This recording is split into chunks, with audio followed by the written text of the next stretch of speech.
إن الدين عند الله الإسلام. الحمد لله رب العالمين، والصلاة والسلام على سيد الأنبياء والمرسلين وعلى آله وأصحابه أجمعين. أما بعد، فأعوذ بالله من الشيطان الرجيم. بسم الله الرحمن الرحيم. قال الله تبارك وتعالى: كنتم خير أمة أخرجت للناس تأمرون بالمعروف وتنهون عن المنكر وتؤمنون بالله ولو آمن أهل الكتاب لكان خيرا لهم منهم المؤمنون وأكثرهم الفاسقون. وقال الله تبارك وتعالى: وَلْتَكُن مِّنكُمْ أُمَّةٌ يَدْعُونَ إِلَى الْخَيْرِ وَيَأْمُرُونَ بِالْمَعْرُوفِ وَيَنْهَوْنَ عَنِ الْمُنكَرِ وَأُولَٰئِكَ هُمُ الْمُفْلِحُونَ. وقال تعالى: قُلْ هَٰذِهِ سَبِيلِي أَدْعُو إِلَى اللَّهِ عَلَىٰ بَصِيرَةٍ أَنَا وَمَنِ اتَّبَعَنِي وَسُبْحَانَ اللَّهِ وَمَا أَنَا مِنَ الْمُشْرِكِينَ. وقال النبي صلى الله عليه وسلم: لقد أخفت في الله وما يخاف أحد ولقد أوذيت في الله وما يؤذى أحد، أو كما قال نبينا صلی اللہ علیہ وسلم. میرے محترم بزرگوں، بھائیوں، اللہ جل جلالہ و عم نوالہ کا احسان ہے کہ اللہ تبارک و تعالی نے مجھے آپ کو اشرف المخلوقات بنا کر پیدا کیا.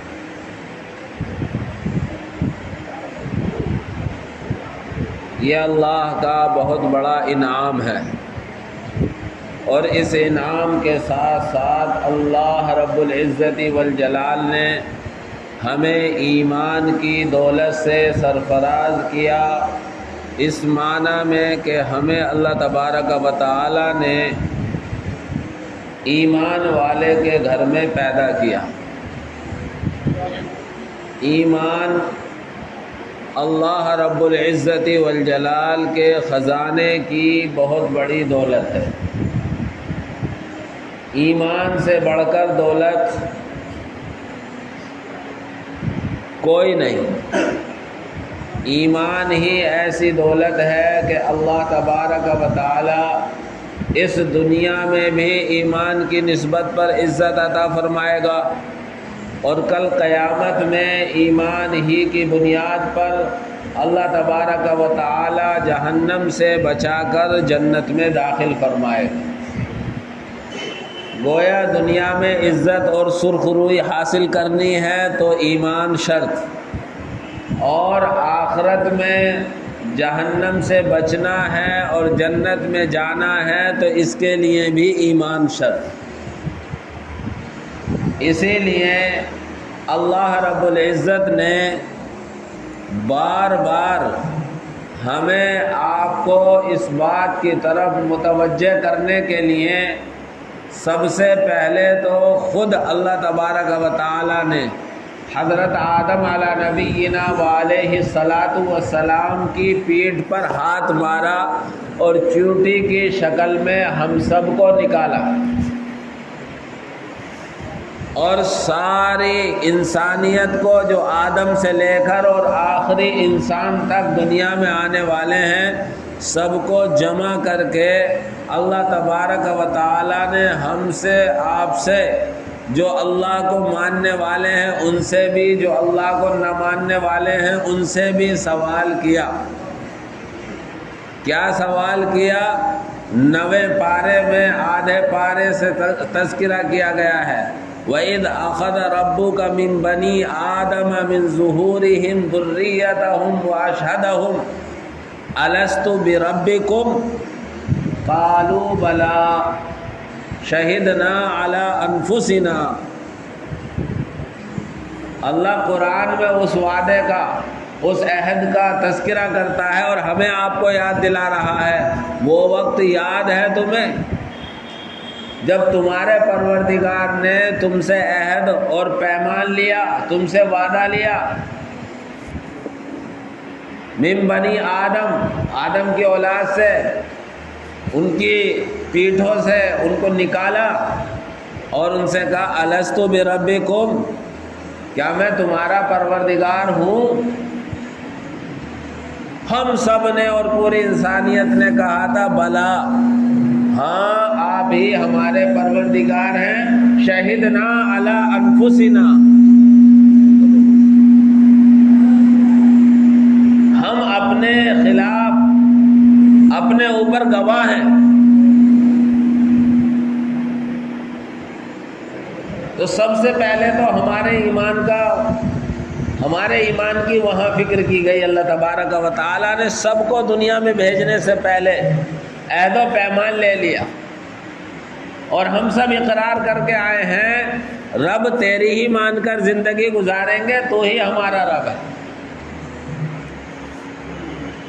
اور پھر اللہ تبارک و تعالیٰ نے حضرت آدم علیہ السلام کو دنیا میں بھیجا، اور دنیا میں بھیجنے کے بعد حضرت حوا اور حضرت آدم سے دنیا کا وجود ہوا، اور اس کے بعد نسل انسانی کا سلسلہ شروع ہوا۔ پھر اللہ تبارک و تعالیٰ نے ہماری اصلاح کے لیے، پوری انسانیت کو صحیح راستے پر لانے کے لیے حضرات انبیاء کا سلسلہ جاری کیا۔ چنانچہ حضرت نوح آئے، حضرت لوط آئے، حضرت ابراہیم آئے، حضرت شیش آئے، اور حضرت شعیب آئے، حضرت ہود آئے، اور نہ جانے کتنے نبی آئے، یہاں تک کہ 1,24,000 انبیاء کرام آئے۔ ان میں سے چند کے ناموں کا تذکرہ کیا گیا ہے، باقی کو کہا گیا ہے لا یعلمہم الا اللہ، اللہ کے سوا کوئی نہیں جانتا۔ سب کے سب کا مقصود تھا کہ یہ اللہ کے بندے جیسے اللہ سے وعدہ کر کے آئے ہیں، جس عہد و پیمان کے ساتھ آئے ہیں، اسی عہد و پیمان، اسی وعدے کے ساتھ دنیا میں جو وقت دیا گیا ہے اسے گزاریں۔ اور پھر یہ سلسلہ چلتا رہا یہاں تک کہ میرے اور آپ کے پیارے پیغمبر حضرت محمد الرسول اللہ صلی اللہ علیہ وسلم کی باری آئی، جن کی وجہ سے اس پوری کائنات کو سجایا گیا، جن کی وجہ سے اس پوری کائنات کو بنایا گیا، اور یہ سارا سلسلہ شروع کیا گیا۔ گویا آپ نبیوں کے سلسلے کے آخر بھی ہیں، اول بھی ہیں، سید الاولین والآخرین، پہلوں کے بھی آپ سردار ہیں، بعدکوں کے بھی آپ سردار ہیں، اور وجہ تخلیق کائنات بھی ہیں۔ جس طریقے سے شادی میں جب تک دلہا نہ ہو اس وقت تک شادی نہیں رہتی، اسی طرح اس پوری کائنات کا دلہا، اس پوری کائنات کے بنائے جانے کا اصل سبب اور وجہ میرے اور آپ کے پیارے پیغمبر حضرت محمد الرسول اللہ صلی اللہ علیہ وسلم کی ذات۔ آپ علیہ الصلاۃ والسلام کو دنیا میں بھیجا گیا، اور پہلے نبیوں کو تو خاص علاقے، خاص قومیں، خاص طبقے کے لیے نبی بنا کر بھیجا گیا تھا، لیکن میرے اور آپ کے نبی حضرت محمد الرسول اللہ صلی اللہ علیہ وسلم کو آفاقی نبی بنا کر بھیجا گیا، عالمی نبی بنا کر بھیجا گیا، پوری انسانیت کے طرف امن اور سلامتی کا پیغام لے کر بھیجا گیا۔ قرآن نے اعلان کروایا قل یا ایھا الناس انی رسول اللہ الیکم جمیعا، آپ لوگوں میں اعلان کیجئے کہ میں تم سب کی طرف پیغمبر اور رسول بنا کر بھیجا گیا۔ اور آپ علیہ الصلاۃ والسلام نے اپنی 23 سالہ زندگی میں، 40 سالہ جو آپ کی زندگی ہے اس میں بھی آپ نبی ہیں، لیکن آپ کی نبوت کا ظہور نہیں ہوا ہے، آپ کے نبی ہونے کا خود آپ کو بھی علم نہیں تھا، آپ کے نبی ہونے کا آپ کے ساتھ رہنے والوں کو بھی علم نہیں تھا۔ اللہ کے علم میں پہلے سے طے تھا کہ آپ نبیوں کے سردار ہیں، نبی ہی نہیں۔ جب آپ کو 40 سال کے بعد ظاہری طور پر نبوت عطا کی گئی اور آپ علیہ الصلاۃ والسلام کو اپنی قوم میں، اپنے شہر میں دعوت کی ابتدا کرنے کو کہا گیا، تو آپ نے سب سے پہلے اپنے گھر سے ابتدا کی۔ سب سے پہلے اپنے حرم، اپنی بیوی حضرت خدیجہ رضی اللہ تعالی عنہ کو دعوت دی، اپنے چچا زاد بھائی حضرت علی کو دعوت دی، اپنے دوست اور ہر وقت کے ساتھی حضرت ابو بکر کو دعوت دی، اپنے متبنہ حضرت حارثہ، حضرت زید ابن حارثہ کو دعوت دی۔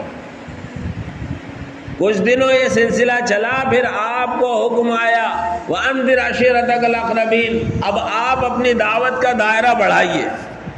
اور پھر آپ نے اپنی دعوت کا دائرہ بڑھایا، یہاں تک کہ آپ نے 3 سال کے بعد کھلم کھلا جو مکہ کے اس وقت کے کافر تھے، اس وقت کے اللہ کے منکر تھے، ان کے اندر علل اعلان دعوت دی اور لوگوں میں اعلان کیا، یا ایھا الناس قولوا لا الہ الا اللہ تفلحوا، کہ لوگوں آ جاؤ ایسے کلمے کی طرف جو تمہاری دنیا اور آخرت کی ضمانت لے رہا ہے، آ جاؤ ایسے کلمے کی طرف جو تمہیں دنیا اور آخرت میں عزت عطا فرمائے گا، آ جاؤ ایسی بات کی طرف جو تمہیں دنیا اور آخرت میں سرخروئی عطا فرمائے گا۔ چنانچہ اللہ کے نبی صلی اللہ علیہ وسلم نے کلمہ حق کی دعوت دی، مخالفتیں ہوئی۔ جب بھی حق کی دعوت دی جائے گی مخالفتیں ہوں گی، جب بھی حق بات کہی جائے گی لوگ آپ کی مخالفت کریں گے، لیکن میرے بھائیوں ایک وقت آئے گا کہ حق کو اللہ تبارک و تعالی غلبہ عطا فرمائے گا اور باطل اور جھوٹ دبتا چلا جائے گا۔ چنانچہ تاریخ انسانی میں آپ غور کریں، نبی پاک صلی اللہ علیہ وسلم نے کلمے کی دعوت کا سلسلہ شروع کیا، لاکھ عداوتیں ہوئیں، لاکھ دشمنیاں ہوئیں، لیکن جس دن سے اسلام آیا ہے اس دن سے آج تک بڑھتا چلا جا رہا ہے، کم نہیں ہوا۔ خیر میرے بھائیوں، میں یہ عرض کر رہا تھا کہ نبی پاک صلی اللہ علیہ وسلم کو آخری نبی بنا کر بھیجا گیا، عالمی نبی بنا کر بھیجا گیا۔ آپ علیہ الصلاۃ والسلام کو پوری انسانیت کی فکر لے کر بھیجا گیا، لیکن اگر آپ کی زندگی کا ہم مطالعہ کریں تو آپ جزیرۃ العرب سے باہر نہیں گئے۔ جو آج کا سعودیہ ہے، پہلا نام اس کا جزیرۃ العرب تھا۔ آپ جزیرۃ العرب سے باہر نہیں گئے ہیں۔ پھر آپ علیہ الصلاۃ والسلام کو پوری دنیا کا نبی بنا کر بھیجا گیا ہے، تو آپ کی دعوت، آپ کا پیغام پوری دنیا میں کیسے پہنچے گا؟ یہ میرے اور آپ کے لیے غور کرنے کی چیز ہے۔ اور آپ علیہ الصلاۃ والسلام نے آخری حج کیا ہے، اور آخری حج کے موقع پر 1,44,000 صحابہ موجود ہیں۔ آپ نے اس وقت بہت ساری باتیں ذکر کی ہیں، ان میں ایک بات صحابہ سے یہ بھی پوچھا تھا کہ بتاؤ جو پیغام مجھے دے کر بھیجا گیا تھا اس پیغام کو میں نے تمہارے تک پہنچا دیا یا نہیں پہنچایا؟ اللہ کے نبی کے سوال پر ہر ایک صحابی نے بیک زبان ہو کر یہ کہا تھا، اے اللہ کے نبی، آپ نے وہ پیغام پہنچایا ہی نہیں، آپ نے پیغام پہنچانے کا حق ادا کر دیا۔ میرے بھائیوں، پورے عالم کے نبی بنا کر بھیجے جا رہے ہیں اور آپ جزیرۃ العرب سے باہر نہیں گئے ہیں، اس کے باوجود صحابہ سے پوچھ رہے ہیں کہ مجھے جو پیغام دے کر بھیجا گیا تھا وہ پیغام میں نے پہنچایا نہیں پہنچایا؟ آپ کے جواب میں صحابہ کہہ رہے ہیں پہنچایا ہی نہیں، حق ادا کر دیا۔ تو پھر کیسے پورے عالم میں پہنچے گا؟ وہ آخری بات یہ ہے کہ پورے عالم میں ایسے پہنچے گا۔ اللہ کے نبی نے اس وقت کے 1,44,000 حضرات صحابہ سے کہا تھا تو اب کان کھول کر سن لو، الا کا لفظ ہے، الا متوجہ کرنے کے لیے آتا ہے عربی میں، مخاطب کو چوکنا کرنے کے لیے آتا ہے، الا یاد رکھو، چوکنا ہو جاؤ، متوجہ ہو جاؤ، فَلْيُبَلِّغُ الشَّاهِدُ الْغَائِبُ، اب چاہیے کہ تمہارا حاضر غائب تک اس کا پیغام کو پہنچائے۔ یعنی یہاں جو یہ مجمع موجود ہے، یہ مجمع ابھی پوری دنیا میں جو انسانیت باقی ہے ان تک پیغام کی پہنچانے کی ذمہ داری تمہارے سر ہے۔ چنانچہ حضرات صحابہ کرام رضوان اللہ تعالی علیہم اجمعین نے نبی پاک صلی اللہ علیہ وسلم کی اس دی ہوئی ذمہ داری کو کما حق ادا کیا۔ آپ دیکھیں مدینے میں جائیں، مدینے میں 10,000 سے زیادہ صحابہ کی قبریں نہیں ملتی، باقی صحابہ کہاں چلے گئے؟ یہ صحابہ وہ ہیں جنہوں نے اللہ کے نبی کو پیغام کو پہنچانے کے لیے چاروں طرف کے سفر کیے اور اللہ کے اس پیغام کو پوری دنیا تک پہنچایا، اور انہی کی قربانی کا نتیجہ ہے آج ہمارے پاس بھی یہ پیغام پہنچا ہوا ہے۔ میرے بھائیوں، اللہ کا یہ بھیجا ہوا دین، نبی پاک صلی اللہ علیہ وسلم کا یہ لایا ہوا پاکیزہ اور نورانی طریقہ پورے عالم کے لیے ہے اور رہتی دنیا تک کے لیے ہے، اور کوئی چیز بھی بغیر محنت کے باقی نہیں رہتی۔ اس پیغام کا خلاصہ یہ نکلا کہ آج میری اور آپ کی ذمہ داری قرآن و حدیث کی روشنی میں یہ ہوتی ہے کہ جس طریقے سے اللہ کے نبی نے ایک پیغام صحابہ کو پہنچایا، صحابہ نے تابعین کو پہنچایا، تابعین نے تبع تابعین کو پہنچایا، اور یہ سلسلہ چلتا رہا یہاں تک کہ اور ہمارے اور آپ کے پاس آیا۔ آج میری اور آپ کی ذمہ داری یہ ہے، قرآن کہتا ہے کنتم خیر امت اخرجت للناس، تم بہترین امت ہو لوگوں کی نفع رسانی کے لیے، لوگوں کو فائدہ پہنچانے کے لیے بھیجے گئے ہو۔ یہاں یہ کہہ رہا ہے قرآن بھیجے گئے ہو، آئے نہیں ہو۔ اخرجت للناس، تمہیں برپا کیا گیا ہے، بھیجا گیا ہے، کائے کے لیے؟ للناس، لوگوں کو فائدہ پہنچانے کے لیے۔ اور فائدہ کیا ہے؟ تأمرون بالمعروف، لوگوں کو بھلائی کا حکم کرو، وتنہون عن المنکر، اور برائی سے روکو۔ سب سے بڑا فائدہ انسانیت کا یہ ہے کہ انسانیت کو بھلے کاموں پر ڈال دو، برے کاموں سے روک دو۔ اس سے بہتر کوئی فائدہ نہیں پہنچا سکتا، اس سے بہتر خیر خواہی نہیں ہو سکتی کہ کسی کو بھی غلط راستے سے ہٹا کر سیدھے راستے پر لے آؤ۔ اور اس مشن کو پورا کرنے کے لیے مستقل ایک جماعت ہونی چاہیے۔ دوسری آیت میں فرمایا وَلْتَكُمْ مِنْكُمْ أُمَّةٌ يَدْعُونَ إِلَى الْخَيْرِ، تم میں ایک جماعت ایسی ہو یدعون الی الخیر، جو بھلے کاموں کی طرف بلا رہی ہو، وینہون عن المنکر، اور برائیوں سے روک رہی ہو۔ اور اسی کے لیے فرمایا وَأُولَئِكَ هُمُ الْمُفْلِحُونَ۔ عربی کا جملہ ہے، عربی میں کسی چیز کو بھی حصر کے ساتھ بیان کرنے کے لیے اولئک کا مبتدا خبر کے درمیان ضمیر لائی جاتی ہے، یہاں وہ لائی گئی ہے اولئک هم المفلحون۔ اردو میں یہ سمجھو کہ یہ کہا جا رہا ہے یہی لوگ کامیاب ہیں۔ فلاح اور کامیابی چاہیے تو نبی پاک صلی اللہ علیہ وسلم کے پیغام کو پہنچانا پڑے گا، نبی پاک صلی اللہ علیہ وسلم کے لائے ہوئے نورانی اور پاکیزہ طریقے کو اپنانا پڑے گا۔ اور یہ پیغام کیسے پہنچانا ہے، یہ پیغام کیسے پہنچانا ہے، کس طرح پہنچانا ہے، اس کو بھی میرے آپ کے پیارے پیغمبر حضرت محمد الرسول اللہ صلی اللہ علیہ وسلم کی زبانی قرآن کے 13ویں پارے سورہ یوسف میں اللہ تبارک و تعالی نے بیان فرمایا قل ہذہ سبیلی ادعو الی اللہ علی بصیرۃ انا ومن اتبعنی۔ آپ اعلان کریے یہ توحید کا راستہ میرا راستہ ہے، ایک خدا کو ماننے کا میرا راستہ ہے، ہادی سبیلی، یہ میرا راستہ ہے۔ اور راستہ کیا ہے؟ ادعو الی اللہ، تمام انسانیت کو اللہ کی طرف بلا رہا ہوں۔ میرا کام، آپ کا کام، ہر ایک امتی کا کام یہ ہے کہ اللہ کے بندوں کو اللہ کی طرف بلایا جائے، نہ اپنی ذات سے جوڑا جائے، نہ کسی دوسرے کی ذات سے جوڑا جائے تو صرف اللہ کی ذات سے۔ اور یہ دعوت، یہ پیغام کس شان کے ساتھ پہنچایا جائے، کس اعتماد کے ساتھ پہنچایا جائے؟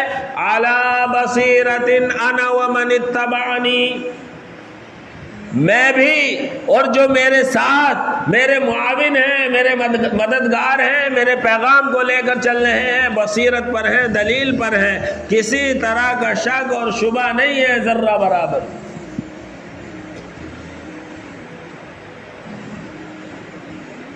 ایسا اعتماد اپنے کام پر ہو، ایسا بھروسہ اور ایسا اطمینان ہو، شک اور شبہ والی دعوت نہ ہو۔ اسی لیے بہت سے ہمارے بزرگ کہا کرتے تھے کہ مولانا الیاس اگر قبر سے اٹھ کر بھی آ جائیں اور وہ یوں کہنے لگیں کہ اے فلاں، یہ جو طریقہ، یہ سلسلہ دعوت کا میرے ذریعے سے جاری ہوا ہے، یہ باطل کا ہے، غلط ہے، ناحق ہے، مجھے ایسا اعتماد ہونا چاہیے کہ مولانا آپ اپنا کام کریے، میں اپنی بنیاد پر، اپنے اعتماد پر اللہ کو سامنے رکھ کر اللہ کی طرف دعوت دے رہا ہوں، میں آپ کی وجہ سے دعوت نہیں دے رہا۔ ایسا اعتماد ہونا چاہیے۔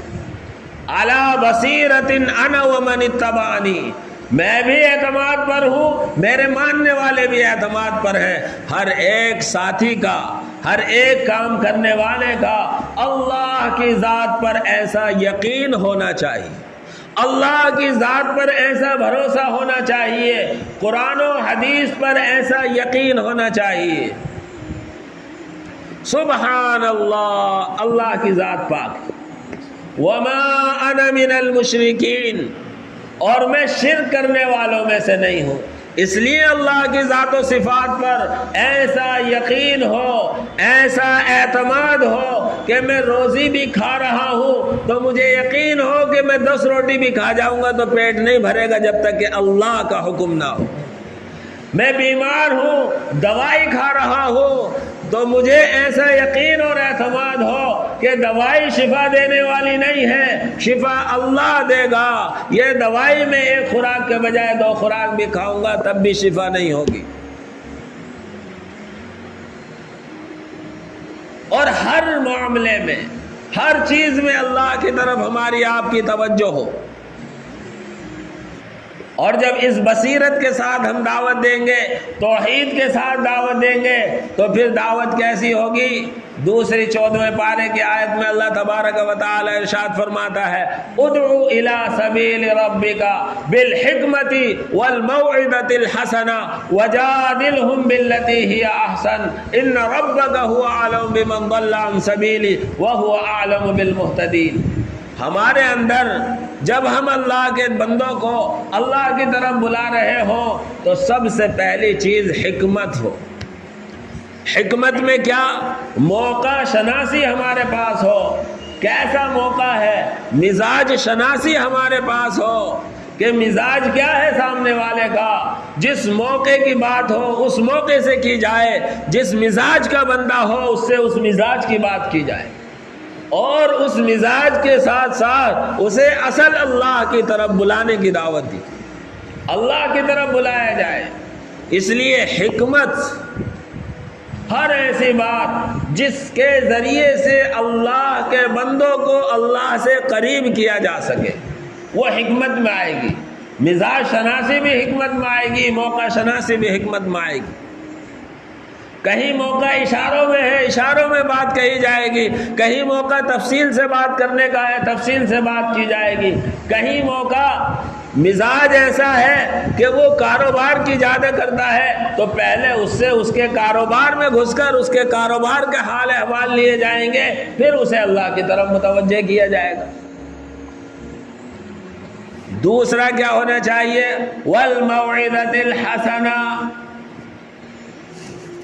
خیر خواہی کا جذبہ ہو، ہر بندے کو دعوت دی جائے اور ہر بندے کے لیے ہمارے دل میں خیر خواہی کا جذبہ ہو۔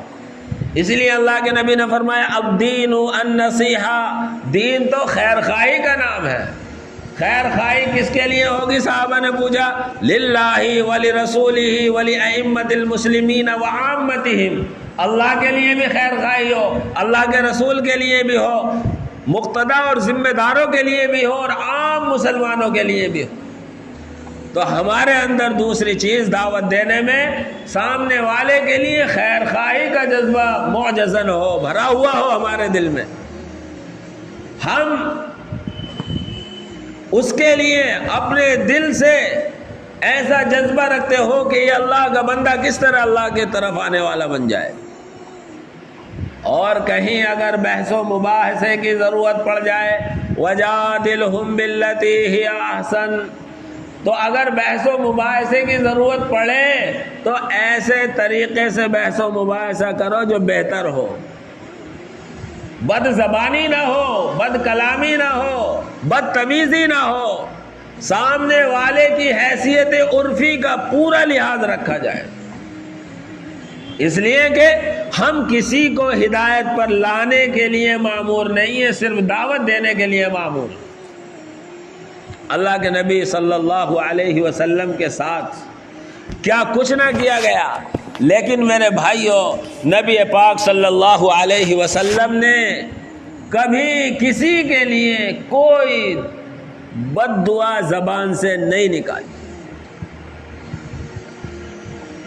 طائف کے سفر کے بعد بھی اپنی کمزوری تلاش رہے ہیں، اللہم انی اشکو ضعف قوتی وقلت حیلتی وحوانی علی الناس، اللہ سے شکایت ہے اپنی کمزوری کی، اپنی تدبیر کی، اپنی حکمت عملی کی۔ اے اللہ، جس ڈھنگ سے مجھے تیری طرف بلانا تھا، جس طریقے سے انہیں تیری طرف متوجہ کرنا تھا، وہ طریقہ میں نہ اپنا سکا۔ اللہ کی طرف سے فرشتہ آ رہا ہے، کہو تو ان دو پہاڑوں کے درمیان ان کا چکنا چور کر دیا جائے، لیکن اللہ کے نبی کے ہاں اے اللہ یہ ایمان نہ لائے تو ان کی نسلوں میں ایسے لوگ پیدا ہو۔ ایسی خیر خواہی کا جذبہ ہمارے اندر ہونا چاہیے۔ آپ کے ساتھ دشمنوں نے، منکروں نے کیا کچھ جتن نہ کیے، لیکن آپ نے کسی کے لیے کبھی بد دعا نہیں دی۔ ایسا جذبہ ہمارے ہر کام کرنے والے کے اندر ہونا چاہیے، ایسی فکر ہمارے ہر کام کرنے والے کے اندر ہونا چاہیے۔ ان ربک هو اعلم بمن ضل، اس لیے کہ تیرا رب جانتا ہے کون گمراہ ہونے والا ہے، وهو اعلم بالمهتدین، کون صحیح راستے پر آنے والا ہے تو وہ جانتا ہے، میں اور آپ نہیں جانتے۔ کسی کو ہو سکتا ہے ہم خراب سمجھ رہے ہو اور اللہ نے اس کے لیے فیصلہ کر رکھا ہو کہ ان قریب یہ ایسا بندہ نکلے گا کہ اللہ اس کے ذریعے سے بہت زیادہ کام لے گا۔ کیسا ہوا؟ صحابہ میں ایسا ہوا۔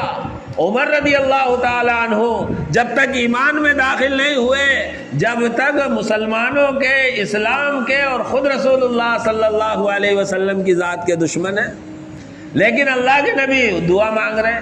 ابو جہل کھلا ہوا دشمن، عمر اس وقت تک کھلے ہوئے دشمن، لیکن اللہ کے نبی دونوں کا نام لے کر دعا کر رہے ہیں، اے اللہ اسلام کو عمر ابن ہشام یا ابو جہل کا نام ہے اور یا عمر ابن خطاب کے ذریعے عزت عطا فرما۔ اللہ نے عمر ابن خطاب کے حق میں دعا سن لی۔ خالد ابن ولید رضی اللہ تعالی عنہ، احد میں سارا نقصان خالد ابن ولید کے پاسا پلٹنے سے ہوا ہے، لیکن اللہ کے نبی ان کے بارے میں ان کے بھائی ولید ابن ولید سے کہتے ہیں، خالد تو بڑا ہوشیار آدمی ہے، آج تک اسے اسلام سمجھ میں کیوں نہیں آیا؟ یہ بات خالد تک پہنچتی ہے، خالد سنتے ہیں کہ او ہو دشمن اور میرے لیے ایسے کلمات۔ یہی جملہ ان پر ایسا اثر انداز ہوا کہ وہ اللہ کے نبی صلی اللہ علیہ وسلم کے در کے خادم بن گئے، اور پھر خالد بن ولید رضی اللہ تعالی عنہ سے جو کام لیا وہ دنیا نے دیکھا۔ اللہ کے نبی صلی اللہ علیہ وسلم نے انہیں سیف من سیوف اللہ، اللہ کی تلواروں میں سے ایک تلوار لقب دیا۔ اس لیے میرے بھائیوں، ہماری دعوت کا میدان ہر شخص ہو، اور ہر شخص کے پاس دعوت ہم خیر خواہی کے جذبے کے ساتھ لے جا رہے ہوں، اور نبی پاک صلی اللہ علیہ وسلم کی صفات کو اپنے اندر، صحابہ کی صفات کو اپنے اندر پیدا کرنے کی کوشش کر رہے ہیں۔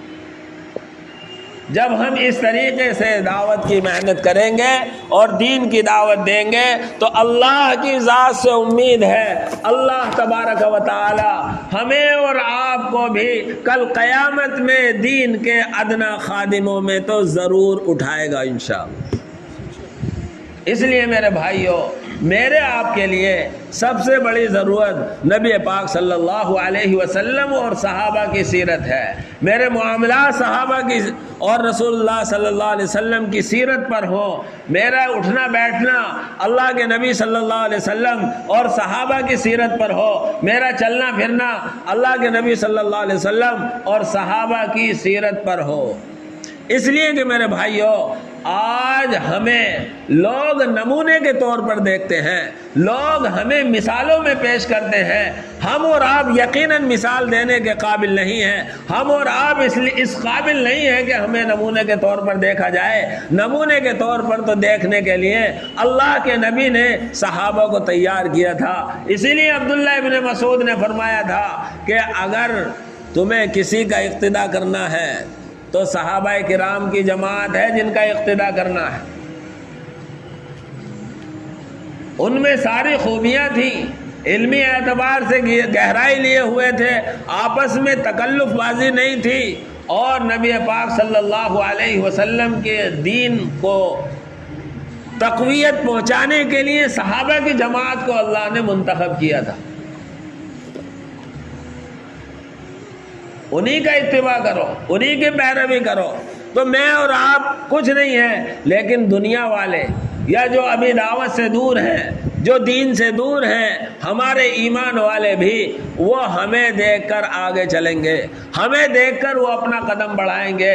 اس لیے میرے بھائیوں، ہمیں اپنی ظاہری شکل و صورت بھی اور باطنی لحاظ سے بھی اللہ کے نبی صلی اللہ علیہ وسلم اور حضرات صحابہ کی زندگی پر اور آپ کے طرز زندگی پر لانے کی اپنے آپ کو کوشش کرنی ہے۔ کریں گے سب انشاءاللہ۔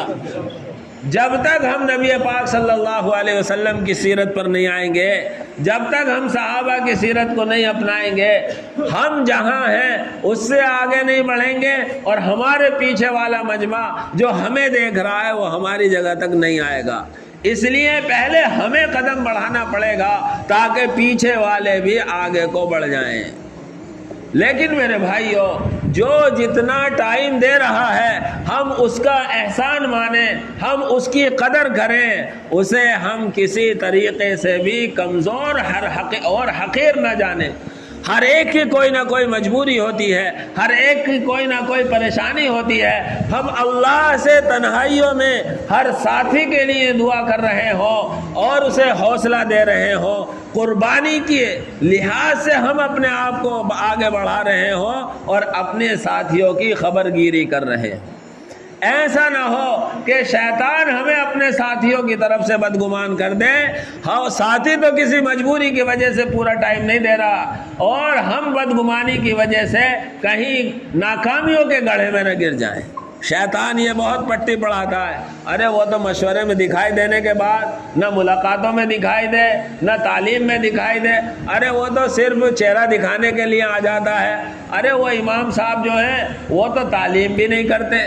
اس طریقے سے شیطان ورغلاتا ہے، اور شیطان کب چاہتا ہے کہ دین کی محنت ہو، اللہ کے بندے اللہ کی طرف آ رہے ہو۔ قرآن نے اس لیے تو اعلان کیا، ان الشیطان لکم عدو، بے شک شیطان تمہارا دشمن ہے، فاتخذوہ عدوا، اسے دشمن ہی سمجھتے رہنا۔ جس دن اسے دشمن نہیں سمجھا اسی دن تم پر حملہ کر دے گا۔ میرے بھائیوں، شیطان ہر ایک پر نئی نئی چالیں اور نئی نئی تدبیروں سے حملہ کرتا ہے۔ دینداروں میں حملے کا شکل اور صورت الگ ہے، بے دینوں میں حملے کی شکل صورت الگ ہے، اور سچ پوچھو تو حملہ تو زیادہ دینداروں پر ہوگا، اس لیے کہ شیطان کے خلاف محاذ تیار کرنے والے تو یہ جماعت ہے، یہ مجمع ہے، یہ دیندار لوگ ہیں، چاہے علماء کا طبقہ ہو، داعی حضرات کا طبقہ ہو۔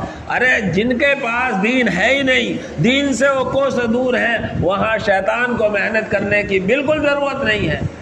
چور تو چوری کرنے کے لیے وہاں جائے گا جہاں مال ہوگا، اسباب ہوگا، جہاں کچھ ہے ہی نہیں وہاں کون سا چور جا رہا ہے؟